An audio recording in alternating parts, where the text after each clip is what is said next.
charakteru towarzystwa zachowywać.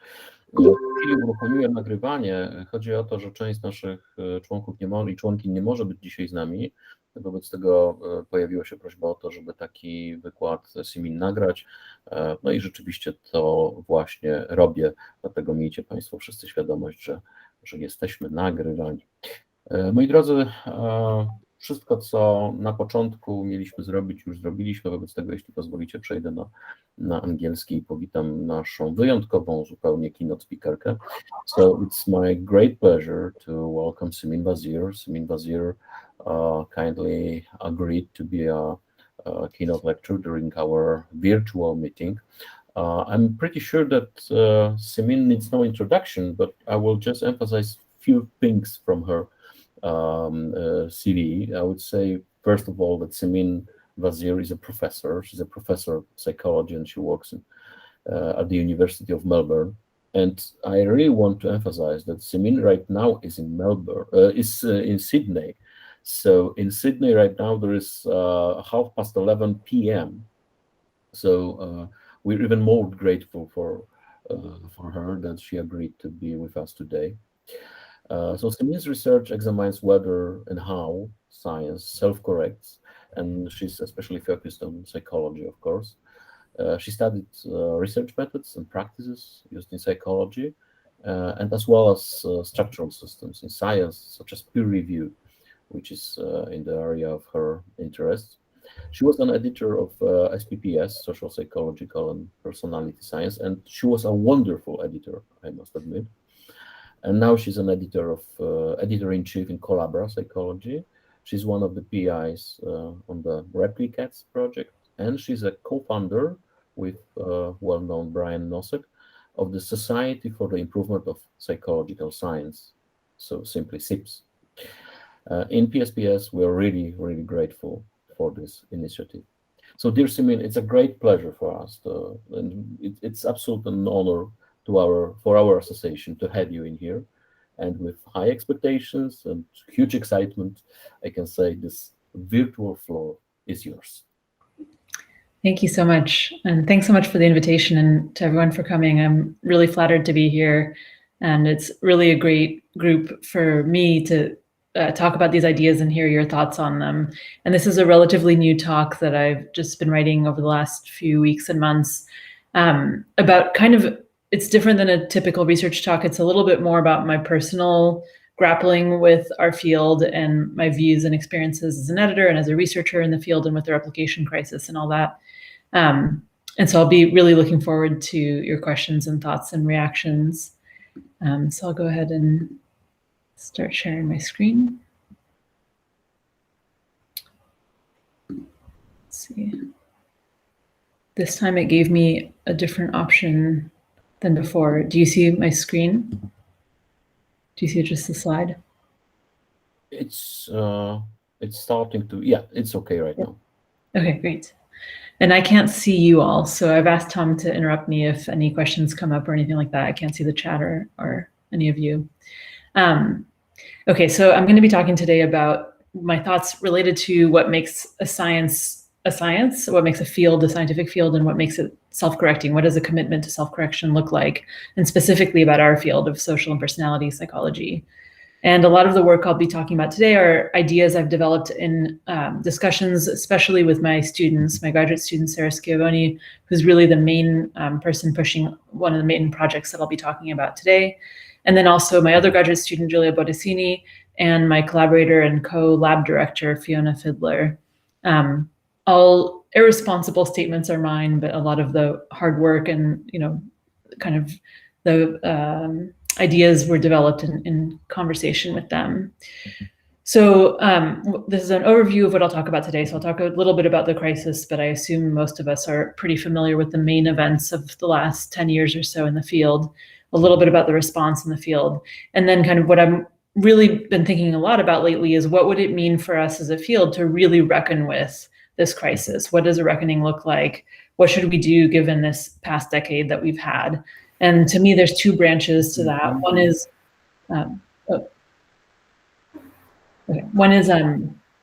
meta-science to study what happened and where we can improve and potential side effects of reforms and things like that. And the other branch is rethinking how we do peer review and how we do quality control, because there was something that went wrong that allowed things to kind of develop in the way they did in the last 10 years. So I'll skip this slide about what is social and personality psychology. It's basically to set up a joke later on where there's a lot of S's and P's, so you'll get the joke, I'm sure. So this is a brief history of the timeline of the replication crisis in the last 10 years in our field. I hope that many of these events will be familiar to you. You know, some of them might not be, but that's okay. The kind of main ones that I usually point out are, 2011, obviously, Daryl Bem's paper and the false positive psychology paper.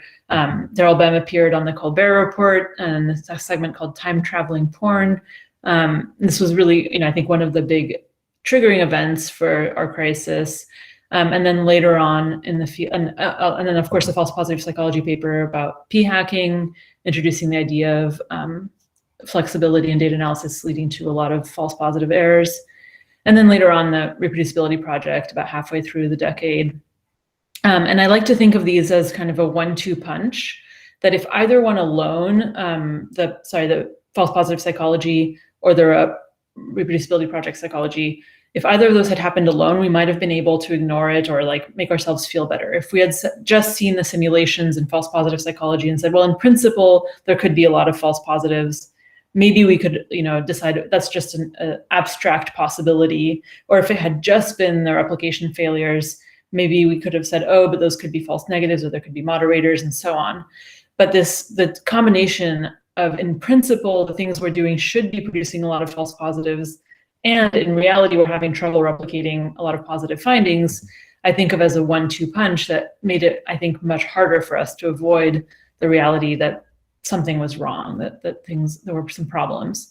And even though we call it the replication crisis, I'm going to argue that it's really a lot broader than that. It's not just about replication and replicability. So yes, there is the problem of relatively low success rate of replications in psychology, and probably you've heard of many of these large-scale replication projects, but I think it's worth emphasizing that first, that 45% success rate obviously should come with a wide confidence interval, right? There's probably some false positives, some false negatives, some genuine context effects, things like that. But still, that's quite low, considering that many of the target articles that were selected for replication were ones that were considered really high profile, really impactful in top journals, often highly cited, et cetera. So you would hope that those had been vetted more carefully, that these were published in journals that reject many, high proportion of papers, so they could afford to be picky. And the other thing to point out, for our field is that in many cases, social psychology looked worse than, for example, cognitive psychology. So that 45% is probably an overestimate if we just pick out social psychology studies.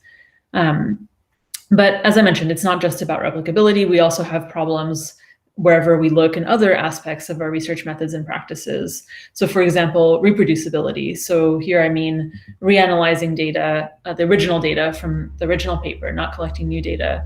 This is actually from cognitive psychology. Tom Hardwick and his colleagues did an analysis of 30 papers published in the journal Cognition, where they had a mandatory open data policy. And so they took 30 papers and tried to reproduce every statistical result reported in the paper, and found that for about a third, they were able to reproduce it themselves. For about another, slightly less than a third, they could reproduce it with help from the original authors. But for more than a third, even after getting help from the original authors, they were not able to reproduce all the results in the paper, even when using the original data. And this is probably an optimistic estimate because this is a journal that required open data. The authors knew that they would be required to post their data if they submitted to that journal.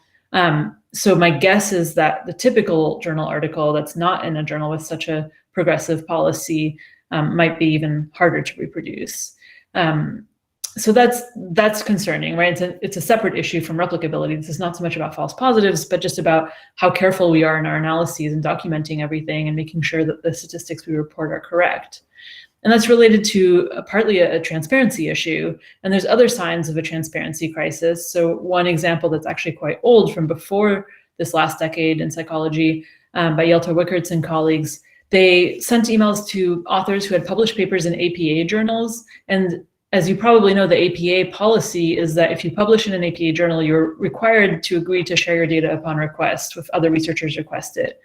And Wichertz and his colleagues had contacted authors of APA articles with the intention to do some substantive analyses on those data sets, but the project didn't get it off the ground because they couldn't get very many data sets from authors. So it ended up turning into a paper about how hard it is to get people's data, even when they've agreed to share their data upon request. You can see that, you know, some authors did share or shared after some reminders, but 35% just said they couldn't. Another 20% said they would, but didn't follow through, or just didn't, another 14% didn't reply. This is a problem, right? This is, again, a relatively low bar, something basic that we should be able to do, especially now with technology. So there is some evidence that this issue has gotten better in the last few years. Not so much the data available upon request issue, that's still quite bad. It's not really good policy, but more journals are requiring authors to post their data, more authors are voluntarily posting their data so that we don't have to deal with this request and response or no response. Another kind of concern is the problem of what I call unforced errors, or kind of sloppy errors that are really, really avoidable. So one example of this would be stat check errors. So this is the program that just scans all test statistics reported in APA style and just checks for the internal consistency of those statistics. So is it literally just mathematically possible to have that t-value, degrees of freedom, and p-value together, or are they inconsistent with each other? And this program flags any inconsistencies and categorizes them either as just an inconsistency or as what they call a gross inconsistency, which is where the reported p-value is significant, but the recalculated one is not, or vice versa.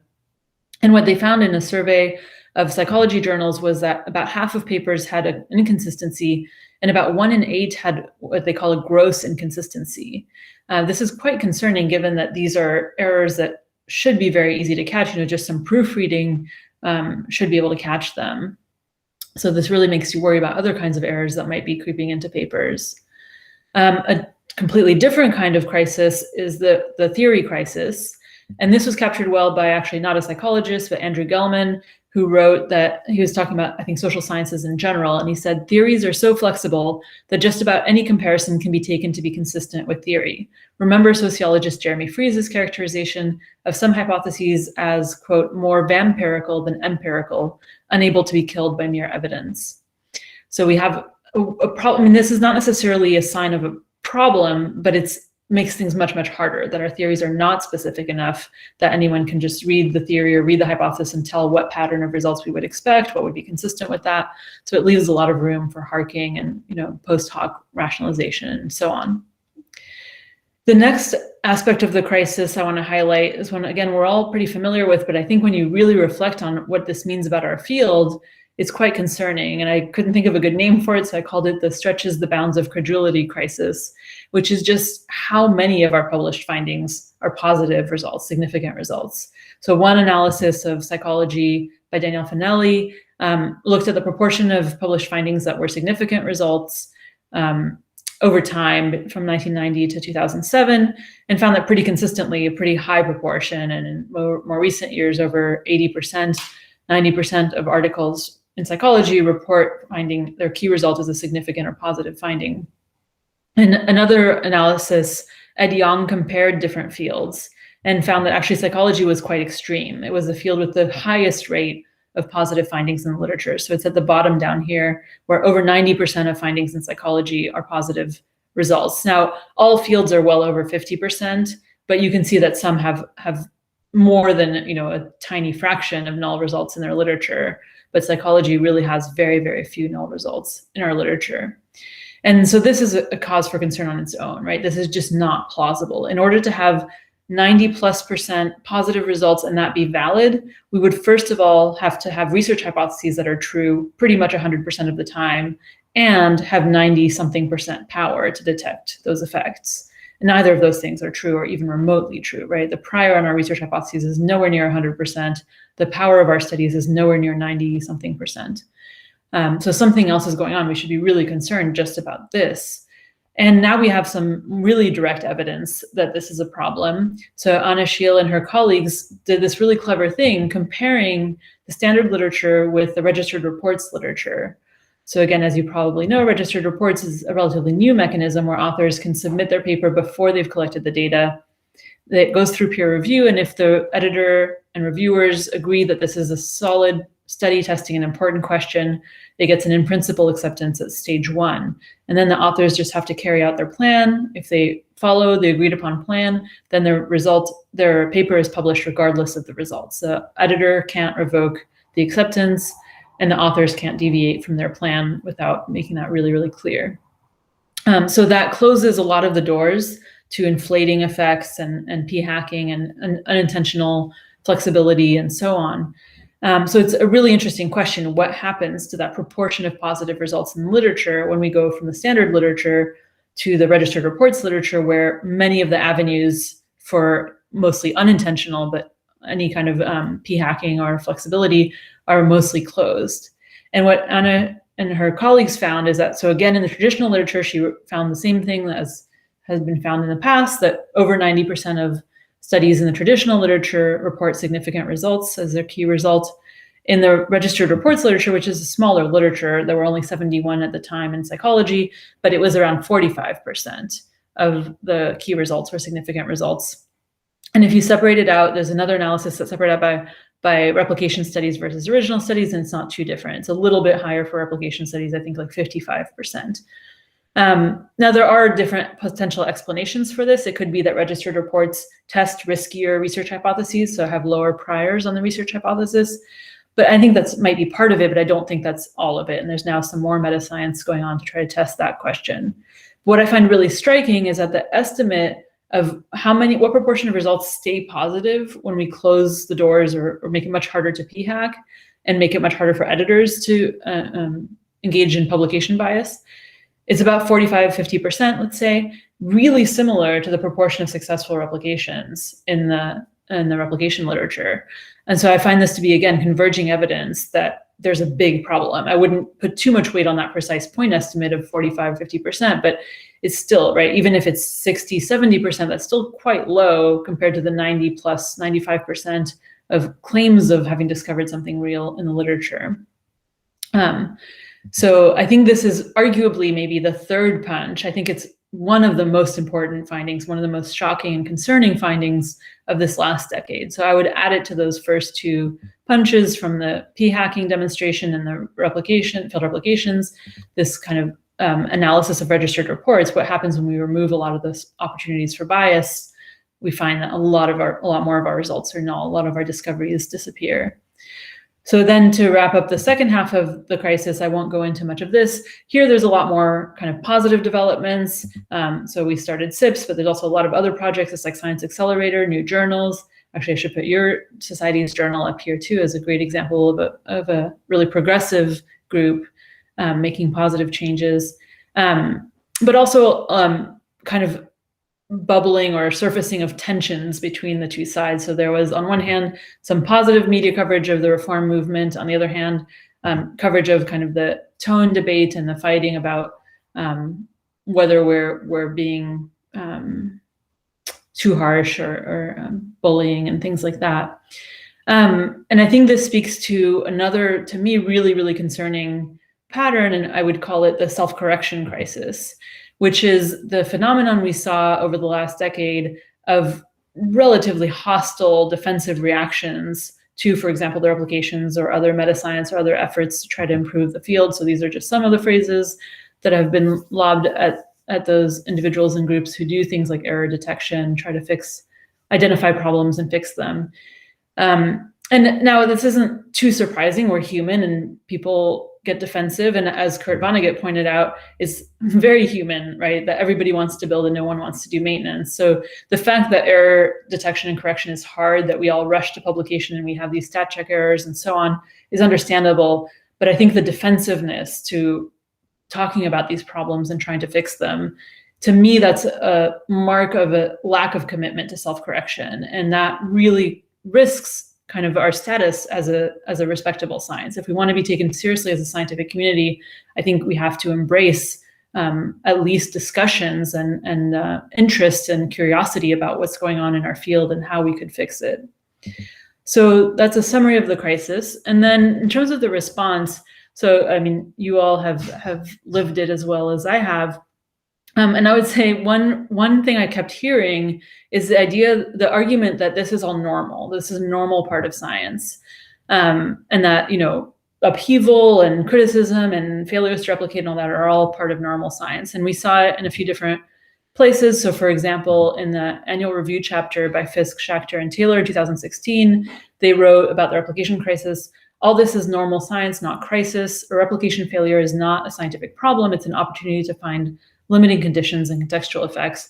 Of course, studies don't always replicate. Another quote, this was actually predates the replication crisis, but this is kind of a general attitude I think a lot of people have, that of course the field is able to separate good results from bad fairly quickly. This is normal part of science. We put bad results out there, but they get corrected. The National Academy of Sciences had a study committee on reproducibility and replicability, which I was on. And one of the things that was in the report is this idea, and this is just one quote from it, that the advent of new scientific knowledge that displaces or reframes previous knowledge should not be interpreted as a weakness in science. And I actually resigned from this committee towards the end. So we spent over a year meeting in person for multiple days, long days, many hours, talking about and writing this report. And after the report was complete, a few drafts of the report were complete, I ended up deciding to resign from the committee and take my name off the report. And one of the big reasons for me was that I had asked the group if we could grapple with this question of how much is normal, and when can we tell if a scientific community has made too many errors, or the same kind of error too many times, or too big of errors that is not normal. Because I don't think it's reasonable to ask the public to give us a blank check and say any pattern of errors is normal in science. This is just how science works. That's not reasonable. I don't think the public would take us seriously if that's what we asked of them. And I felt that we didn't grapple with that in the report, that the report doesn't, I don't know what the answer to that question is. It's a really hard question, right? What's the difference between a normal kind of error in science and not normal, right? But I think we could start talking about those issues. And for example, having a non-defensive reaction to the errors and prioritizing fixing the error, finding out how it happened, how we can stop it from happening again, that would be a sign that it's a normal kind of error, that's a normally operating scientific field that is trustworthy. But we weren't able to get agreement on that. Related, in the historian of science, Naomi Oreskes, has a really interesting, well, it's a book now, and there's a TED Talk as well called Why Trust Science. And I was really curious when her recent book came out, how she would deal with this issue of like, how do we know when a science has gone kind of off the rails, when it's no longer the normal kind of problems in science, but it's a community that maybe doesn't have enough error checks for errors and high enough standards and so on. And I was a little bit disappointed that she deals with it in a relatively short way in her book. And she says, you know, how do we know that science is trustworthy? Well, the same way we know other empirical facts. We observe the reality and look at empirical evidence. And she says, when we observe science, we find that scientists have developed a variety of practices for vetting knowledge, for identifying problems in their theories and experiments and attempting to correct them. And now that I'm looking for it, I see a lot of claims like this about science being self-correcting, science having mechanisms for self-correction, scientists prioritizing finding their errors and correcting them. But it's almost taken as a given. It's really hard to find like what can we point to say that these mechanisms exist. And I'm more sympathetic to the view expressed by James Heathers on Twitter when he wrote, in reality, mechanisms to correct bad science are slow, unreliably enforced, capricious, run with only the barest nod towards formal policy, confer no reward, and sometimes punitive elements for a complainant who might use them. So if you actually look up this cartoon, it goes on. This is just the first two panels, and this is the rest of the panels. And sometimes I worry that this is a situation in our field, or that if we don't do something about it, we don't take this seriously, and we just call it normal science, this is what's going to happen. And so I'm going to go through a little bit of kind of my personal history over this decade of what made me realize like this isn't normal and this isn't normal and this isn't normal. And it's a little bit of a caricature and exaggeration, but I hope this resonates with some of you. I'd be curious, but I went through different phases. So early on, you know, I learned more about different statistical approaches and the limits of null hypothesis significance testing. And I thought, okay, we're wrong about p-values. We need to fix the way we do statistics. And then I came to realize that almost any statistical tools can be misused and abused. And a lot of it is about making sure you're using it appropriately and not turning off your brain, but actually still engaging in critical thinking and reasoning as well as statistical techniques. And of course, that's an issue with training. And so then I reflected on training and my own training, and also how I was training graduate students. I taught graduate research methods, and I realized I was doing it wrong. I was wrong about training. So like many other people, I was teaching, for example, Daryl Bem's paper on how to write an empirical article. And when I go back and look at what Daryl Bem wrote in that paper, there's a lot of really shocking quotes in today's in the light of what we know now and how we think now. But at the time, I thought nothing of it. I taught this. And I'm being a little bit unfair to Bem here. He does distinguish between the context of justification and context of discovery, but he really strongly encourages researchers in psychology to engage in kind of post hoc rationalization and harking and things like that. One of the quotes that I think captures this well is he encourages people to think of their data sets as a jewel. He says your task is to cut and polish it, to select the fastest to highlight, and to craft the best setting for it. Many experienced authors write the results section first. So the way we were training people, the way we were trained and the way we were passing on that training, at least the way I was definitely a problem. It's probably not normal and a bit embarrassing now when I look back on it.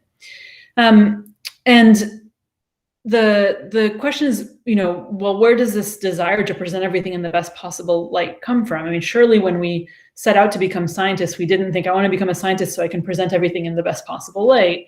And I mean, part of it is just human. We get excited about our theories. It's more exciting to have a significant result and so on. But maybe that was exacerbated by the phenomenon that maybe is especially the case in social and personality psychology, which is that we're quite popular. People want to know about our findings. And this arguably became even more true in the 2000s and 2010s with the Malcolm Gladwell effect. This is kind of a joke. I don't really want to blame Malcolm Gladwell, but the whole idea of public intellectuals that like, this is good for our field, that we're in the spotlight, that we're getting all of this attention. We can get book deals, we can get onto, government panels about policy and so on. Maybe that has negative effects as well. But even then you start thinking about, okay, researchers are making exaggerated claims, putting out findings that are not replicable, not reproducible, misinterpreted, etc., often with good intentions, but you have to ask, well, how come it's getting to that point? Why are journals letting authors get away with it, right? We're supposed to have peer review, we're supposed to have quality control at the level of journals, so that should be keeping those practices in check. And so then I became disillusioned with journals. So as Tom mentioned, I spent quite a bit of time as a journal editor, and those experiences were maybe the most disillusioning of the last 10 years for me. I mean, it was both the most rewarding and the most shocking to me. So I was really often like my experience with authors and reviewers was really gratifying and really positive. But my experience with the professional societies and the boards and the people who were making the decisions and were gatekeepers and choosing me as editor, for example, I was really surprised and shocked at the factors that went into those decisions and how much it was about impact factor, how much it was about keeping famous people happy, and so on, to the point where 1 year into my editor-in-chief role at Social, Psychological, and Personality Science, I got some heat from the publication committee who told me that they were upset because I was stepping on important people's toes. And at one point, they forwarded me an email from an award-winning social psychologist who said that I just rejected their paper, and they found this extremely distasteful and would never submit to SPPS again.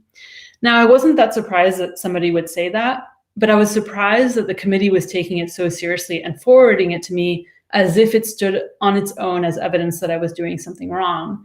And when I asked, can we talk about my decision? Can you tell me which paper it was? We'll look at the paper, we'll look at my decision, see if I was wrong. That wasn't the level that the discussion was happening on. It was, you're making important people unhappy, so that's not good. We can't have that. And at one point I heard that the person who appointed me as editor-in-chief, who was the chair of the committee at the time that they selected me, confessed to a friend of mine that she realized in hindsight that it was an experiment gone terribly, terribly wrong, which was interesting for me because sometimes I feel like that would be a good title for my feelings about the field on my bad days. But I do want to emphasize that despite this, I mean, obviously I'm still a journal editor. I still spend a lot of my time editing and working and reviewing for journals and so on. And as I mentioned, I came to see that a lot of the problem was actually at the level of professional societies making these decisions and responding to pressures from, in my opinion, all the wrong places, really trying to keep the famous people happy and not thinking about the early career researchers who are the future of the field and who often, I think, have the better scientific values. They're closer to that kind of ideal that we all started with as scientists. But the way many professional societies are structured, and I'm aware I'm speaking to one now, and there are exceptions, but many of them are structured in a way that they are really only responsive to the loudest and most senior voices. Sometimes even their voting procedures and the way they have executive committees and so on are set up to exclude voices that are not at the top. But so despite all that, though, I do want to emphasize I haven't given up on the field. I still spend many, many hours of my life doing volunteer service for professional societies, for journals, things like that. So I know I sound quite cynical, but I mostly want to kind of sound the alarm and say, this stuff that has happened is really serious, and I want our field to come out of it stronger, but we need to take it seriously. And so that brings me to the third and main part of the talk, the reckoning, about what do the next 10 years have to look like for historians of science to look back. I believe that historians of science will look back on social and personality psychology from 2011 and for the next few decades as like a really critical period in the history of the field and a really unique kind of storm. Like it was almost a perfect storm of so many different factors coming together. I don't think we're unique in our weaknesses and our flaws, but we're unique in having a spotlight shown on them. And so what we do now that it's been made really clear that there are these problems is really going to say something about our commitment to being scientific and to self-correction. So what do I think is the agenda for what would it really mean to reckon with our past? So one really tricky question with this is, what does it mean to make progress? What does it mean for us to improve the quality of our research practices? I think defining quality is really hard, and it's something I've been thinking a lot about with my lab and my collaborators as we embark on more and more meta-science studying the research practices of social and personality psychology. So we had to take a step back and think, what is quality? I mean, it's kind of shocking actually when you think about it, how little thought we give to this. Even as a journal editor, I hadn't given a lot of thought to operationalizing what is quality. And so one place to look is things like, what do we teach our undergraduates in research methods and so on? What are our stated scientific values, our mission statements for our societies? How do we present ourselves to the public? And then what are the public's expectations of us? What do they assume that scientists are committed to?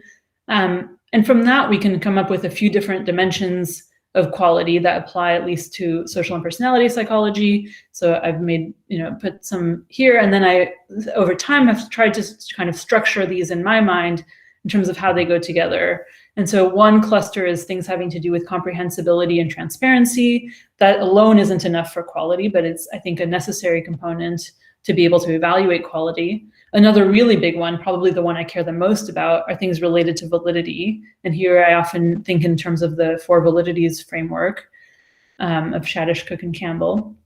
And then I think intellectual humility is a little bit related to validity, right? Making sure your inferences are well calibrated, but more broadly, making sure that your report, your papers and talks and so on are presented in a way that doesn't kind of hide the limitations or sweep them under the rug. And then, of course, another important aspect of quality is doing something worthwhile. So it could be worthwhile because the question is really important. It could be worthwhile because the data set is really valuable, because you're developing new methods or tools, because it has applied value, because it's going to stimulate other research, right? There's a lot of different ways that your contribution can be substantial or worthwhile. And then the ethical soundness of the research, I think, is also really important. So these are some of the things we've been thinking about as we think about what would it mean for our field to try to improve and to increase in quality. These are some of the things we would hope would improve over time. And so there's different ways you could go about studying whether things are improving over time. One would be in-depth audits, like these large-scale replication projects, or the reproducibility project that Tom Hardwick did, or I've done some work focusing really narrowly on sample size, whether sample sizes are increasing over time, right? So this is just looking at one quality, but in depth. Another would be qualitative studies, like ethnographies. There have been some of these coming out about the replication crisis and about psychology recently that are really interesting. And then the other, which I'll talk about today, is tracking the published literature over time, or what I sometimes call a living systematic review. So trying to code a lot of different things about papers and seeing if things are changing over time. And it was interesting in going back to my notes on this and what I was thinking about it at the beginning of the replication crisis. I found an email I had written to Chris Fraley, who's a collaborator. He and I worked on the impact factor paper together, which was just about whether sample sizes are increasing over time. And when I went and looked at how that project started, I found an email I had written to him back in 2012. And I said, I told Chris, I read your comment on Brent Donlan's blog post. So he had written a comment on someone else's blog post saying we need a consumer reports for journals, like rating journals on how good they are. And I said, I think this is the best actionable idea I've heard coming out of this replicability discussion. And my favorite part, it wouldn't be hard to do, right? And so here I am 9 years later, still working on it. We did do some work on the impact factor. We have a new paper, hopefully we'll be pre-printing it soon. But the punchline is that we coded sample sizes at different journals over time. And now that we've added more later years, we are seeing quite a big increase in sample sizes at many journals. Obviously, this is only some of the social and personality journals. So I won't talk much about this, but I'm happy to chat more about it if people have questions. But there's a lot of other meta science projects with the same kind of aim of tracking changes over time. So this is one looking at transparency and reproducibility related practices between 2014 to 2017. Another one looking at 2011 to 2016. One that's just based on people's retrospective self-reports of their own open practices. Another one doing kind of a broad sweep of research practices over time in our field. And in general, there's kind of two different broad approaches that we could take to assessing our field and tracking quality in our field. One is to code objective characteristics like sample size, research design, things like that. And this has several advantages. It feels relatively objective. It can be done at scale for some variables. Some variables you could scrape or semi-automate. I'm a little nervous about fully automated techniques for many of these things. But it's actually not always easy. It's not always fast. And often it's quite far from the construct we're really interested in. If we're really interested in quality, something like sample size is not very close to quality. It's really a very, very narrow indicator of a tiny aspect of this much broader construct of quality. But still, by measuring a lot of these different objective characteristics, we could start to get a sense of quality. And the other approach is to use more subjective ratings from experts who read the paper and report more their subjective, closer to what peer review is, but maybe quantifying it and like giving Likert type ratings rather than just open-ended narrative reviews. And so this has the advantage of being closer to quality. We can ask directly about different qualities. So is the validity of this paper high? Does it make a substantial contribution? Is it presented in a transparent way? And so on.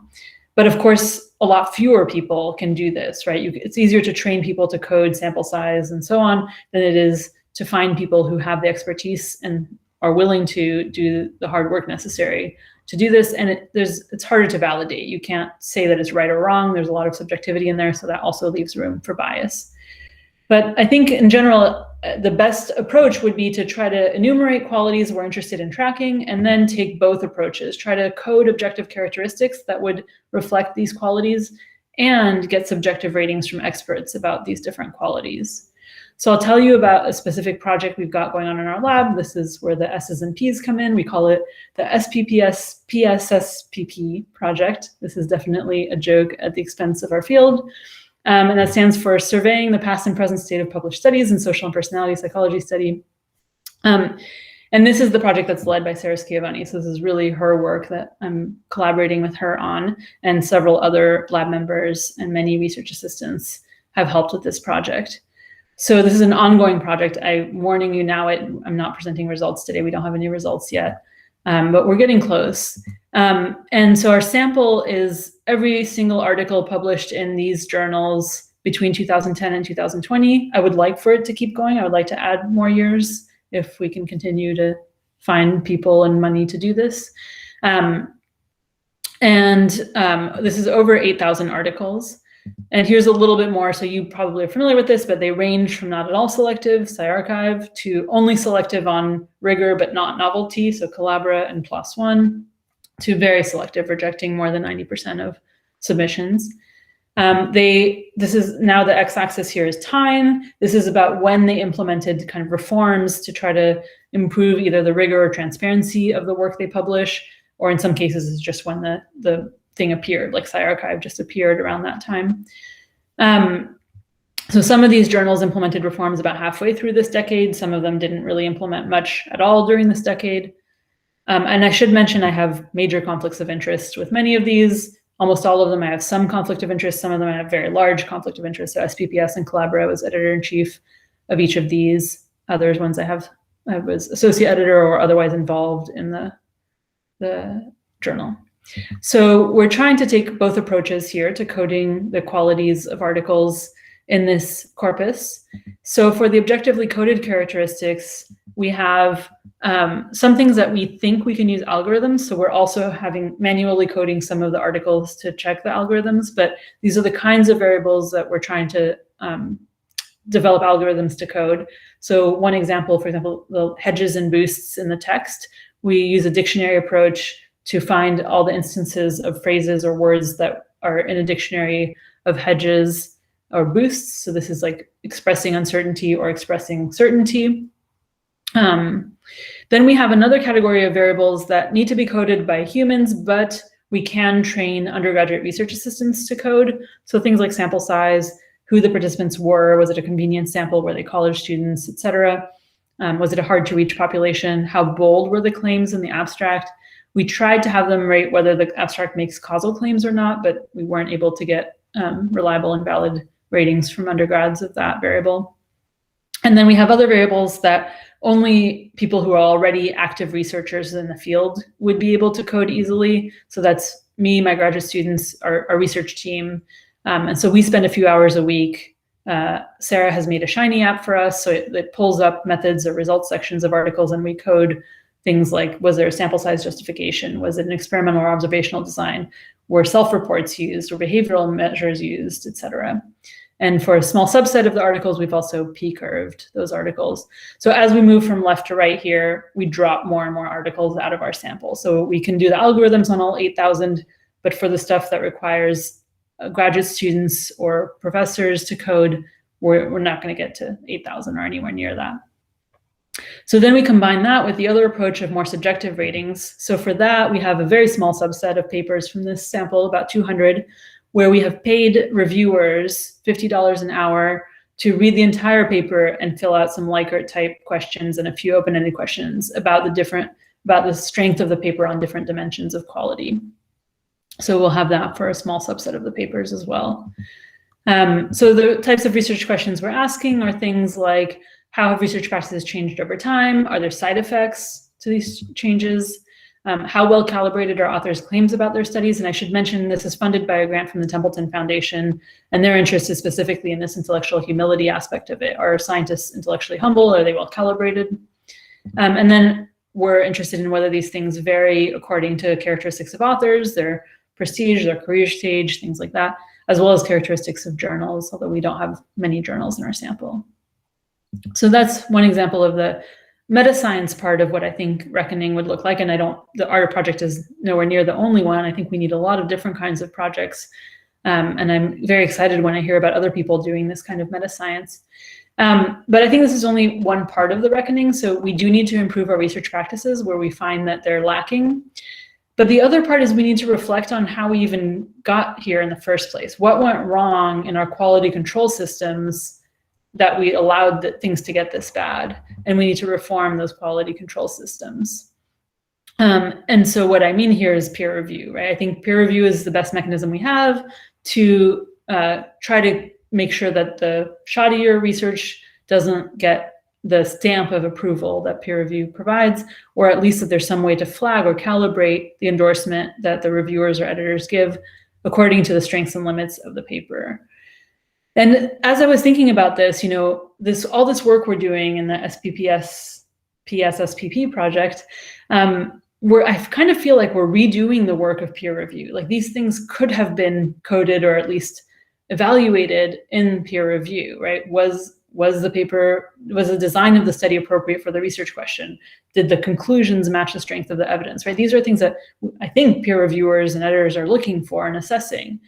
And so it made me think, what if ratings of quality didn't have to be reinvented by meta-scientists? What if peer review actually did its job and produced information that was shareable about in which ways is the paper strong, in which ways is it weak? What are the, the strong points and the weaknesses? What are the qualities of the paper? And so this is my kind of future direction for my research. And I have a grant from the Australian government to study this in the next few years, which is reimagining peer review so that it produces quantitative data for each paper on multiple dimensions. So using something like a structured rubric to assess multiple dimensions of quality, and having reviewers provide those ratings, and then the ratings could be shared publicly, even if we protect the identity of the reviewers. So it's much easier to share quantitative information than narrative.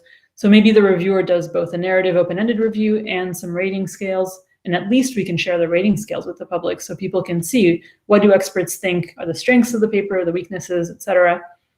These could be updated over time. They don't have to stop at the time that the journal makes a decision. They could be used outside of journal peer review, just peer reviews on published papers or on preprints. So here's kind of my rough draft of what a measure like this would look like. I revise it almost every week.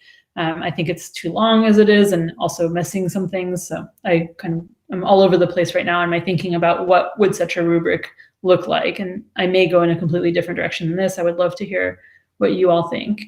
But the advantages of something like this, some numerical scores on multiple dimensions, is that we could save, quantify, and aggregate and share the knowledge generated by peer review. Right now, all of that knowledge produced during peer review is lost. It's reduced to just a simple accept decision, and that's all people know is this paper got accepted.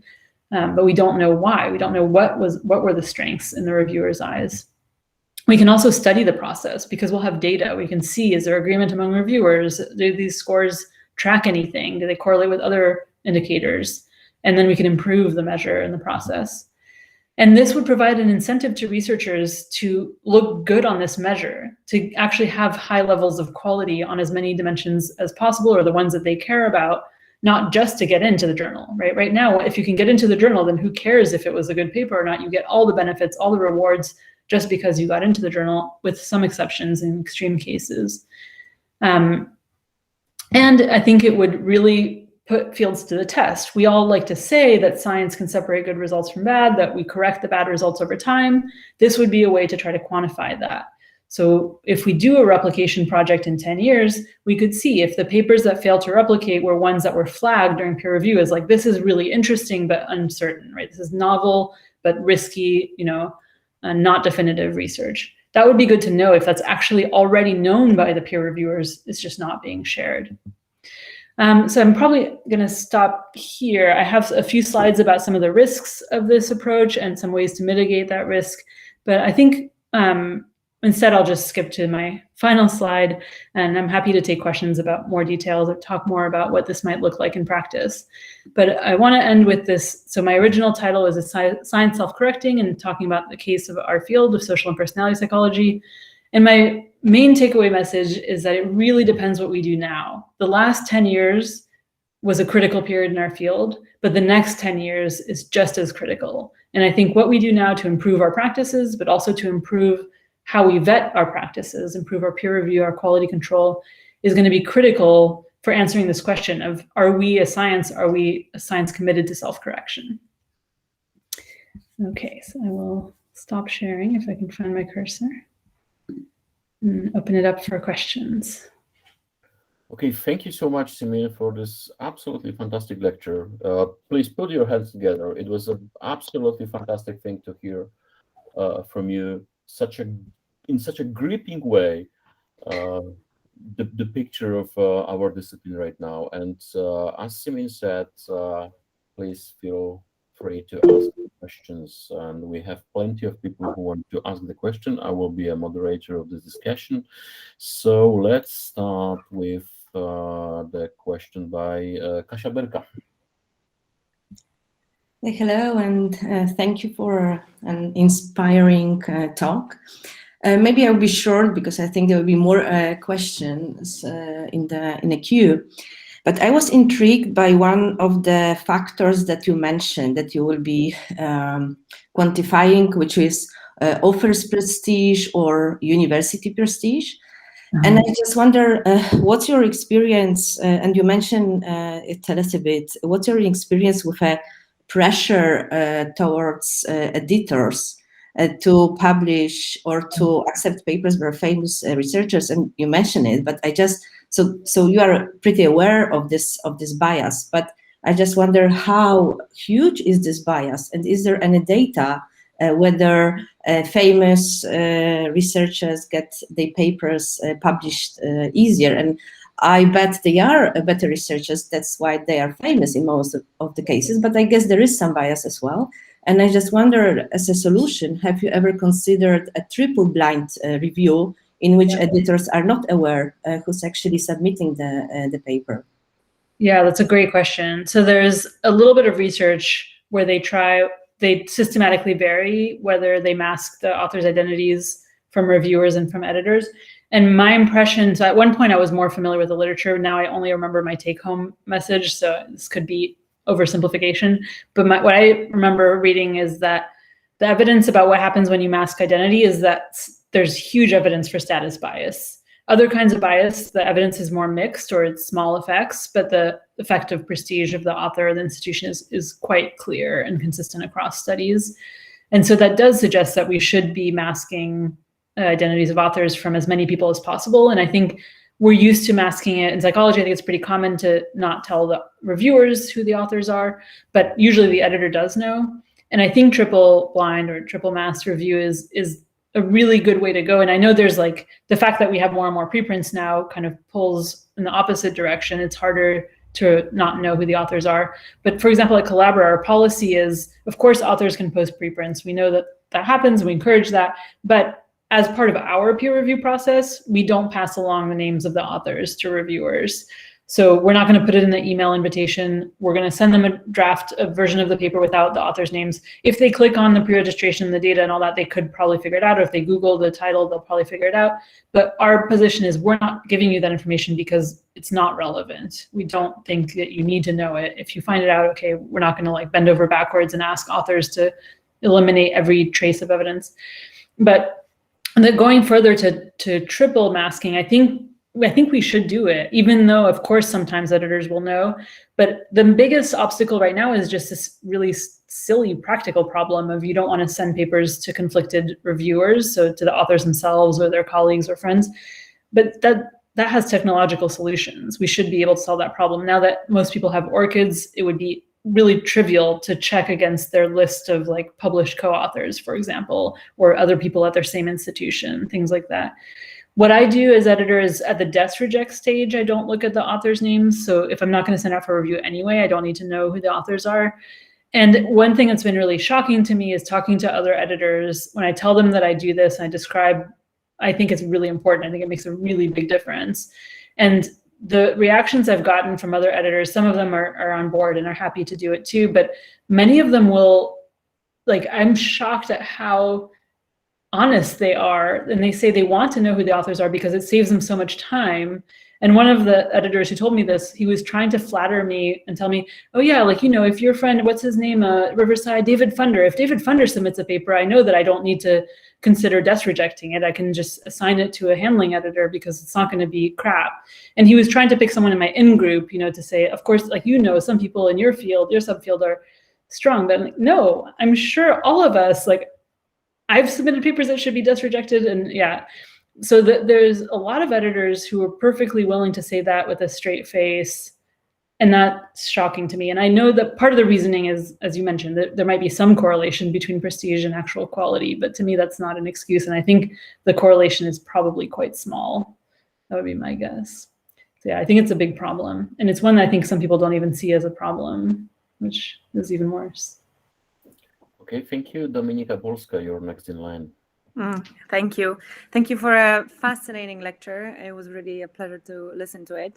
And I'm inspired by your last words of the fact that the next 10 years will be critical.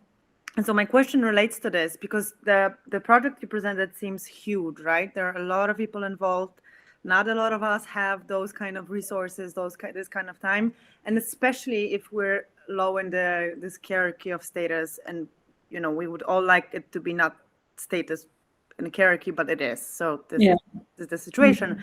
And so my question is, what would you recommend for people who are low in the current hierarchy, right? So PhD students like myself, what to do to make our field better, right? Other than, write registered reports, which we generally try to do, I think, at least looking at my cohort, right? But what else is there that you think can, add to the of our field? I mean, I think probably most of the things I would say you're already doing. So engaging in these, good practices yourselves, but also I think maybe people underestimate how much power they have to have small amounts of influence on others. So, for example, where you accept review requests from, I know PhD students often don't get asked to review, but eventually you might start to get review requests. So choosing to do service and donate your time to different journals and what you focus on in your reviews. And maybe, earlier in your career, this might be more like at brown bag talks or weekly seminars or things like that. What do you ask questions about? And whose research are you impressed by? Who do you seek out to collaborate? Even these little rewards of just spending your time and your attention and your energy on someone else's work in these, kind of day-to-day contexts, I think can make a difference. Which societies you are a member of, which you attend their conference, you volunteer your time for them to review abstracts or things like that. All of that is a vote of confidence in those groups and investment in those groups. And it's actually shocking to me, as societies like SPSP, APS, big ones with huge budgets would completely fall apart if early career researchers stopped doing volunteer work for them. And I'm not advocating that people stop doing work for them, but I'm just saying you have more power than you might realize because so much rests on the kind of implicit trust that people have in these societies. In some cases, graduate students can even run for office in society. So for example, at SIPS, 1/3 of the executive committee is graduate students and postdocs. So if you have opportunities to serve in those roles for societies whose values you share, for example, that's another way you could make a difference. Speaking up when you have a chance, if your advisor or other people in your department ask, if they're mentioning that they're going to hire somebody, you could speak up and say, it would be great to have somebody who would provide good mentorship and training in best practices or, things like that. Again, probably none of these things will make a huge difference on their own, but each of those has a little bit of impact, I think. Okay, thank you. Yeah. Thank you so much. And the next one is Mariola Paruzo-Czechura. Hi, thank you very much for a wonderful lecture. I really love it. I just wanted to ask you if you think, what do you think about the problem of studying most American samples? This is something that you might not see because you are probably English native speaker, but my biggest problem in my research is that I do studies in Poland among Polish people. And I just have this feeling that I am rejected because I'm studying the wrong country. And I heard about this problem from many people outside America, Australia, and so on. So I'm just curious, what do you think about this problem and generally how we should solve this problem, right? Because no one has the resources to study, 20 countries at the same time, right? So if you have, I'm just, curious if you have any ideas what we can do about this. Yeah. Thank you. I have two ideas, so kind of the same two answers I have in my talk. So one is meta-science. I'm part of a project that's collecting examples from researchers of kind of biased and unfair peer reviews they've gotten because of things like that. So saying, because your sample was different in this way, then it's not a generalizable finding, but we never raise those issues with American college student samples. So we're writing a paper, I'm not very minor co-author on it, but writing a paper to raise awareness about this issue and give concrete examples. And then another angle is changing the system so that it's harder for reviewers and editors to get away with that kind of bias. And so one thing I'm a huge advocate of is I think that the peer review history, the content of reviews and decision letters should be made public when the paper is accepted, which only solves part of the problem because there's just accepted papers. When the paper is rejected, the author should be free to do whatever they want with it. They should be allowed to post it publicly. They should be allowed to put it on Twitter, on their blog, wherever they want. That's not the norm right now. The law is actually vague. It's unclear what's actually allowed, but the norm is that you're not supposed to do that. You can share it with your co-authors and with, you know, other colleagues, but you're not supposed to post an entire review publicly, for example. And I think that protects all kinds of terrible behavior. So individual instances you can't call out, but even worse, things that aren't necessarily that bad on a one-time basis, but if they're a pattern that's really bad, we can't tell because those papers are rejected. That means that no one sees those decision letters and reviews except for the few people who received it. So that to me is the systemic problem we need to change, is people need to be afraid that that their decision letter and review is going to show up on Twitter and then they're going to not be able to defend it. And right now it's the worst of both worlds, where people will like make vague allusions to a terrible review they got, and I never know what to believe because I know authors can be defensive too. And if it could just all be out in the open, I think then we would be able to see this problem, see the magnitude of the problem, and hold editors especially accountable when they show this pattern of bias. In terms of what researchers can do, I think you're right. Like, the solution is not to expect researchers to collect data from a bunch of different countries. I mean, it's like Science Accelerator does that. That's great. We can't all do that. So I don't think it's anything that researchers necessarily need to do differently. I think it's more about on the peer review side.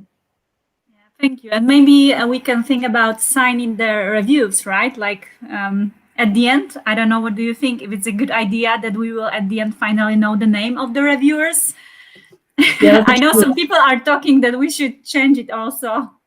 Yeah, I'm very ambivalent about that. I personally sign my reviews, and I think that senior people probably should, but I don't feel like it's important for junior people to do that. I think retaliation is very real, and I support anybody who feels like they are not in a position to sign their reviews, but my views on it kind of change a lot too. It's a complicated one. Thank you. Thank you. Thank you so much. And Kamil, your question is next. Hello, thank you very much. Thank you for your talk. I think it was very encouraging and heartwarming, especially for early career researchers that are trying to put some of the open research practice into work. I wanted to go back to what Kasia was asking about, the triple blind review. I'm aware of at least one example when the editorial decisions was not only based on prestige, this is one problem, but also vaguely on ethnicity. Like when you see that there are authors that have English surnames, your chances go higher. So I think that this could be also a solution for this problem. And I wanted to ask you about this intellectual humility that you try to evaluate in the papers. This is for me also, this is a quality and very important quality, but it kind of goes against what we are taught when we were learning how to write in English. We are learned to, write bold statements. Don't use adverbs. Don't use hedge words. It's like we are being learned to, not put too much nuance into it. And I wonder what can be a solution to encourage more honest and humble writing, both in the education and in the editorial practice. Or maybe you are aware of some solutions that are already being introduced. The only thing I know is Nature Human Behavior, their editorial team has published 2 different editorials now in the last 2 years about the importance of authors being calibrated and not exaggerating. So one of them, the editorial is called Tell It Like It Is, and the other one, the editorial is called Not the First, Not the Best. And they claim that they're going to actually hold it against authors who exaggerate or who make false claims of, being the first to do something. And they say, we don't care if you think you're the best. Don't say that. Your self-report is worth nothing. And I think that's good. And if they actually implement that, if they actually penalize authors who do that and reward authors who are calibrated, especially such a prestigious, selective journal, if they're actually doing that, that would be great. I think it would be interesting to code some of their papers and look at how they compare to other journals. But that's I think, again, I mean, I feel like I'm repeating the same, I'm kind of unoriginal in that all of my solutions come down to editors changing their behavior, but they have so much power, right? If they start rewarding authors for making more calibrated claims rather than rewarding the authors who claim to have solved some big problem or, you know, made a huge discovery, then authors would start making more calibrated claims. That I think authors are doing what they think they need to do, and that it's going to be hard to change researchers' behaviors if the decisions and editor behaviors don't change. We're doing a couple of projects right now as part of this big SPPS PSSPP project, where one is where the hedging and boosting language, we're comparing hedging and boosting language in papers by authors. When the first author is in a country where the majority spoken language is English versus in a country that's not. And also when we have a way to guess with some decent accuracy the first author's gender, so we're looking at gender differences, and then also the ranking of the university, the score that they get in the Times Higher Education ranking. And actually, we just ran the analyses. It's an honor students project. I'm curious what you all think, but we got the opposite effect we expected for the majority English authors, so that it was actually the authors from countries whose majority language is not English hedged less, and authors from countries whose majority language is English hedged more. And maybe this has something to do with training, that when people are learning to write in English and it's not their primary language that they use, then they get taught to write in a style that's maybe more exaggerated, or I don't know. It was a very small difference, so maybe not worth making much of it. And another part of the project, we're coding the limitations that authors report in their papers and looking at what kinds of limitations people bring up. Unfortunately, that project is the first step where we're just looking at which validity it's about. So are they talking about limitations to like causal inference or sample characteristics or things like that? What I would really like to know is how often are authors truly owning the limitation, incorporating it into their conclusion rather than just stating it and then ignoring it in the rest of the paper. We haven't figured out a way to code that yet, but that would be another way to get at this. So meta science, even if editors won't implement rewards and punishments for intellectual humility, we could have that at the back end with meta science by identifying papers that overclaim or that are well calibrated and kind of sharing that information publicly about those papers. So that would be nice if we could figure out a way to do that. Okay, thank you. And since the time is ticking, we have time only for one more question, and it's going to be provided by Michał.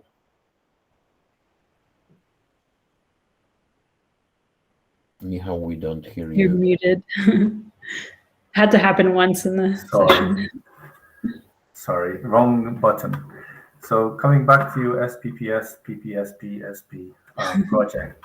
Thanks again for a wonderful talk, and it was really inspiring, the solution you provided. I mean, it's really a clever idea. I mean, I wish we could have this 10-year-long database of peer reviews, of the quality of the peer reviews, and now compare it to the prestige and quality of the or citation index of the articles we mostly proud of.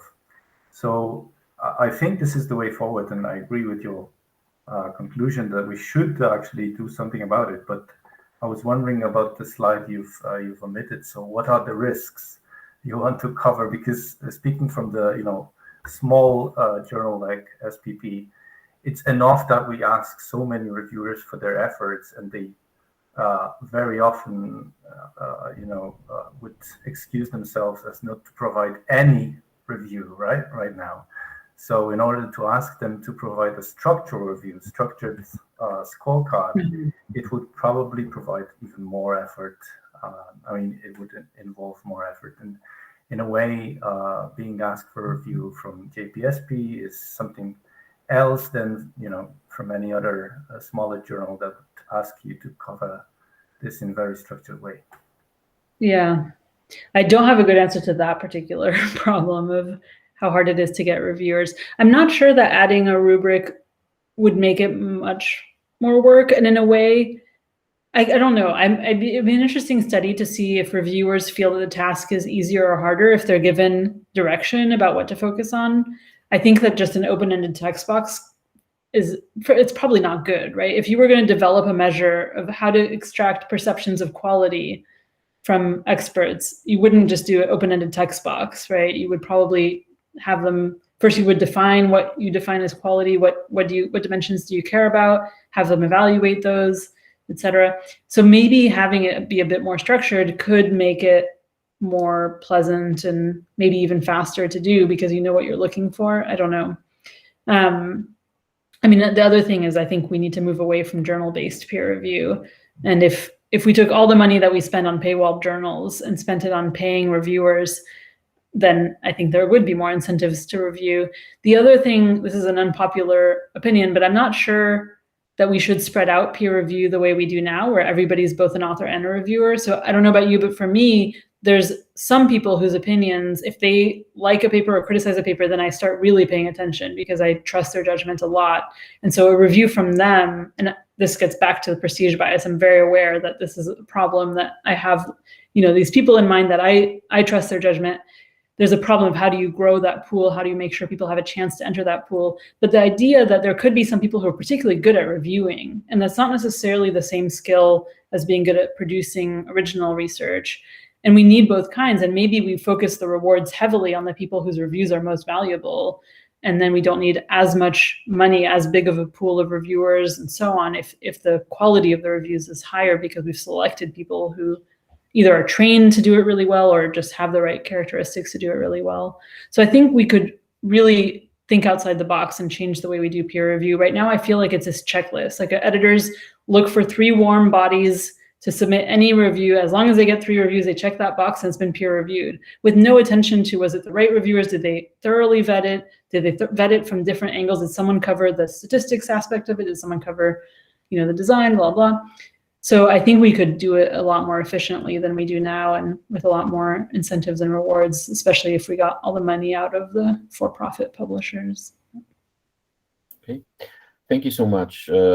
Since the time is ticking, I have to say that it was a huge honor, a great privilege, and a great pleasure for us to see you and to hear your talk today. And I'm pretty sure that I can say it in the name of all of us. Have a very good night because it's almost 1 a.m. in Sydney. So please make some noise for Simine Vazire. It was a pleasure. Thanks so much for having me. I'm really honored to be here. Yeah. And it's nice to see some of your faces. Thank you so much. Have a great night and goodbye. Proszę Państwa, to ja teraz już kończę nagrywanie.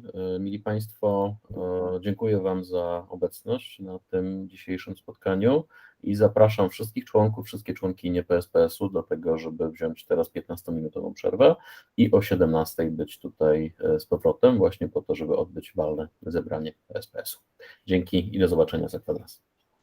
Thank you so much. Thanks again. Thanks. Bye. Good night.